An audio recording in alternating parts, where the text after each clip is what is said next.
Selamat malam, berjumpa lagi di channel Ngopi, Ngolah Pikir.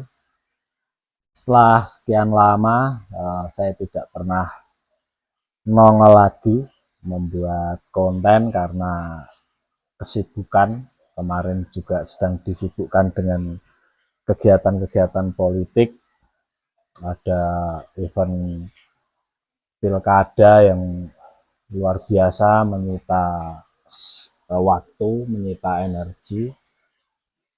Malam ini saya akan coba kembali bercerita tentang beberapa hal yang menurut saya perlu saya sampaikan. Khusus untuk malam ini, saya akan berbagi pengalaman, akan sharing tentang kemarin satu isu yang sempat saya angkat di story Instagram saya. Bolehkah kita mengajak balita naik gunung? Kenapa isu ini jadi penting?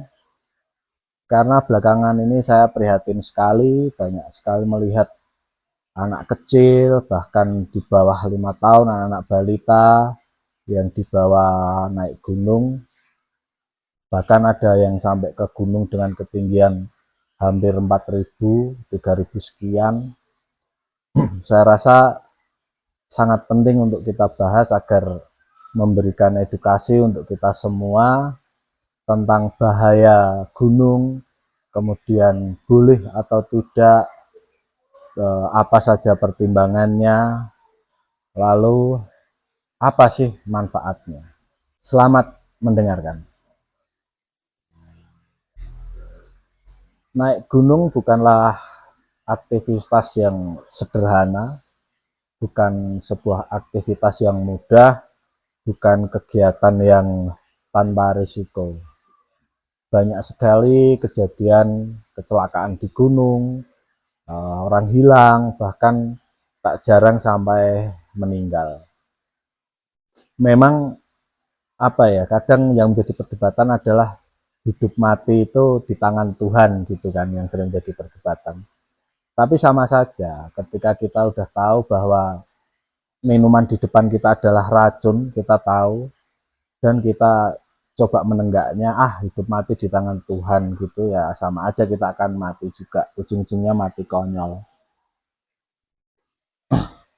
Kebetulan saya seringkali melakukan evakuasi di gunung, dan gunung itu kejam, tidak memandang latar belakang, tidak memandang usia, tidak memandang gender kalian, pria, wanita, muda, tua, kaya, miskin, bahkan sekelas Mapala itu pun masih bisa mengalami kecelakaan di gunung.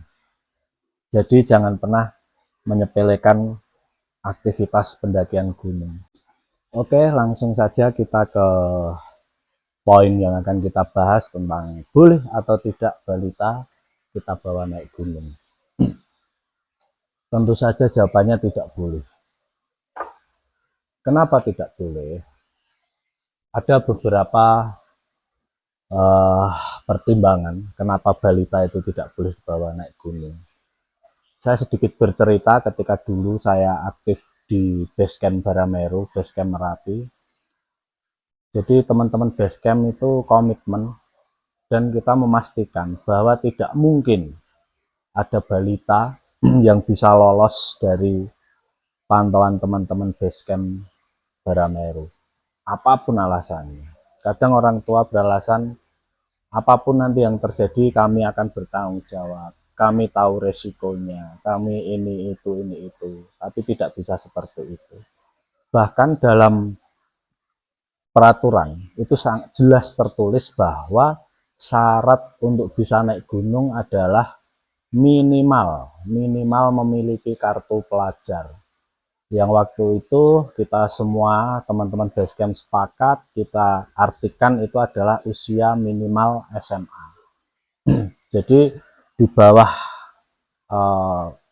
usia SMA atau yang belum memiliki kartu pelajar, jelas itu tidak boleh naik ke Merapi. Artinya kalaupun ada yang naik itu jelas dia melewati jalan lain selain lewat base camp, dan itu sudah bisa dipastikan pendaki-pendaki ilegal.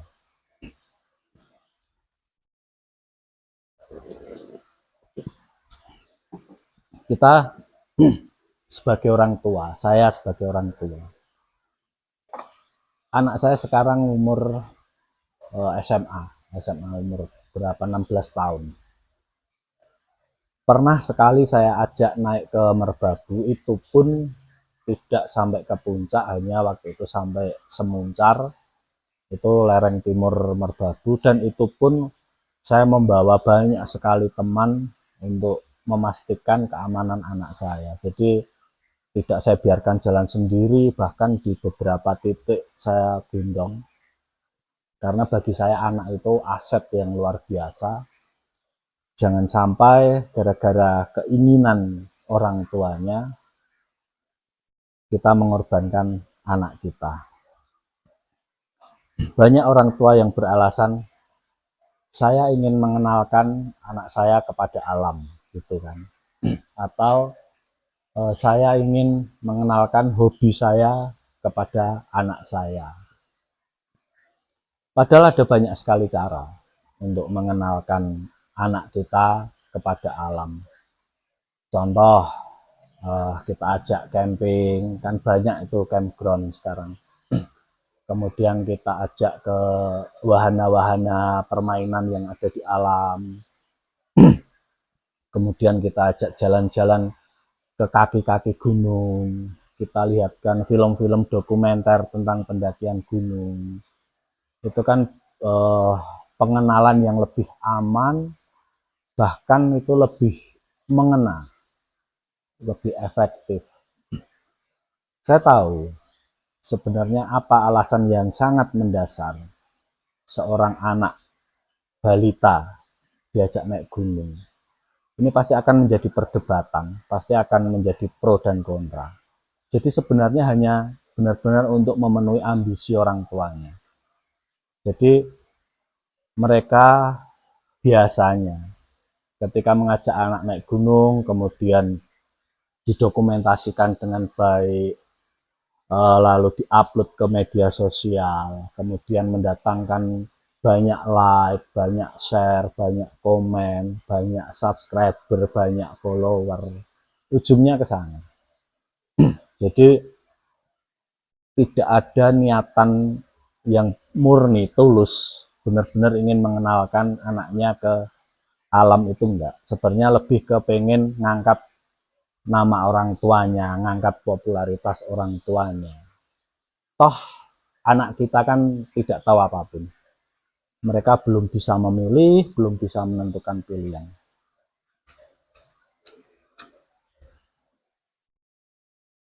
Bahkan dalam agama yang saya yakini, ini berat nih obrolannya. Dalam agama yang saya yakini, seorang anak itu tidak akan dimintai pertanggungjawaban atas dosanya. Ketika laki-laki dia belum sunat, belum akil balik. Ketika perempuan dia belum menstruasi. Artinya Tuhan saja tidak membebankan dosa, tidak membebankan tanggung jawab kepada anak. Masa kita yang manusia, kita yang dikasih pikiran, dikasih hati, rela mengorbankan anak kita yang masih bayi hanya demi popularitas orang tuanya, kan sangat miris sekali. Jadi tidak sebanding kegiatan yang dilakukan, sangat-sangat tidak sebanding. Kadang para orang-orang tua yang egois, atau yang bisa saya katakan justru orang-orang tua yang goblok itu, mereka dengan bangganya, wah ini loh saya udah ngajak anak saya ke Rinjani misalnya. Anak saya umur 4 tahun sudah saya ajak ke puncak Semeru. Anak saya umur 7 tahun udah saya ajak ke Jayawijaya ibaratnya. Dengan bangganya mereka mengeksplor itu. Padahal anaknya itu tidak tahu apa-apa sama sekali. Dia hanya tahu bahayanya. Bahayanya itu yang tahu persis sebenarnya orang tuanya, tapi orang tuanya mengabaikan. Orang tuanya mungkin merasa hebat, merasa dia expert, merasa dia berpengalaman di gunung, sehingga dia yakin bahwa semua akan baik-baik saja. Tapi coba kalian bayangkan, seandainya alam sedang tidak berpihak kepada kita, hal sepele saja. Misal si anak itu kedinginan, hipotermia. Oke, saya yakin akan dibantah dengan, oh kami sudah prepare, kami membawa thermal blanket dan lain-lain, kami siapkan jaket hangat dan lain-lain. Oke. Lalu apa yang terjadi ketika tanpa sengaja, ketika anak kita gendong, ayahnya atau ibunya terpleset, kemudian anak itu ikut jatuh, tergencet, patah kakinya, patah tangannya, terbentur kepalanya, atau bahkan sampai meninggal. Apa sebanding? Saya rasa tidak. Tidak ada yang sebanding dengan nyawa. Jadi sangat konyol sekali ketika masih ada orang tua yang mengajak anak balitanya untuk naik gunung. Itu perbuatan yang sangat-sangat bodoh. Dan untuk teman-teman basecamp, saya himbau, tolong jangan sampai ada lagi anak balita yang naik gunung, basecamp manapun. Oke, mereka bisa berargumen, para orang tua egois ini berargumen bahwa semua risiko akan kami tanggung. Tapi jika terjadi insiden, terjadi kecelakaan, toh teman-teman basecamp juga yang akan direpotkan. Teman-teman basecamp juga yang akan dimintai pertanggungjawaban karena membiarkan seorang anak kecil yang seharusnya tidak boleh naik, tidak boleh mendaki, tapi kita biarkan mendaki.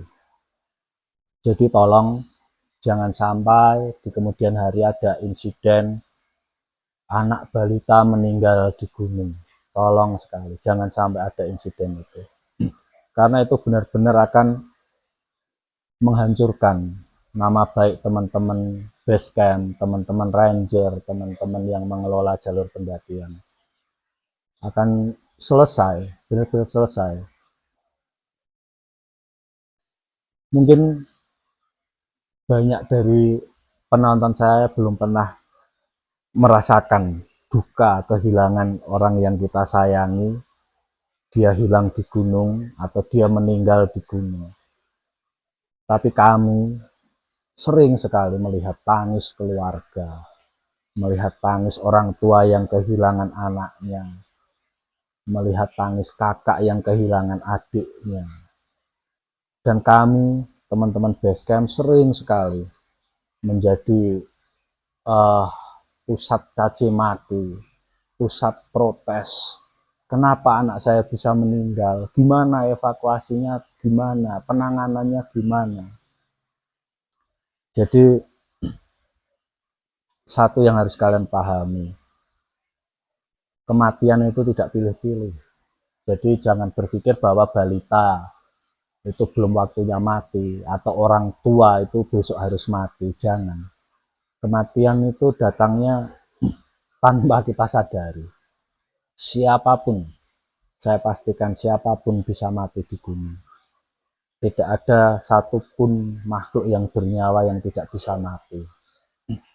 Jadi kalau kita bisa mencegah, kita bisa mengantisipasi, kenapa kita harus bunuh diri? Jadi sangat-sangat tidak worth it lah. Saya rasa hanya demi konten media sosial, hanya demi popularitas orang tuanya. Saya yakin kok balita belum punya akun Instagram, belum punya akun YouTube, belum punya akun Twitter. Kalaupun dia dibuatkan sebuah channel YouTube, kemudian dapat AdSense, dapat uang, toh juga orang tuanya yang menikmati. Jadi tolong sekali lagi saya berpesan kepada teman-teman pendaki, kepada orang tua, saya juga orang tua, agar tidak lagi melakukan perbuatan konyol mengajak anaknya yang masih balita untuk naik gunung. Sabar saja. Kita lihat tumbuh kembangnya akan seperti apa. Jadi kalau saya dalam mendidik anak, jangan jadikan anak kita robot, biarkan dia memilih. Bapaknya pendaki, anaknya tidak harus jadi pendaki. Bapaknya polisi, anaknya tidak harus jadi polisi. Begitu seterusnya, biarkan mereka memilih. Bapaknya pendaki, ternyata anaknya pengen jadi penyelam ibaratnya. Ya sudah, silahkan. Jadi benar-benar kita kasih kebebasan untuk anak-anak kita. Jangan memaksakan hal yang tidak perlu, yang sangat-sangat tidak penting, hanya demi popularitas kita semata. Terima kasih, mungkin itu konten yang sangat singkat dari saya. Ke depan saya akan coba aktif lagi di YouTube, coba berbagi cerita lagi, berbagi pengalaman, dan semoga bisa nambah ilmu, nambah pengalaman buat kita semua. Selamat malam, terima kasih semuanya.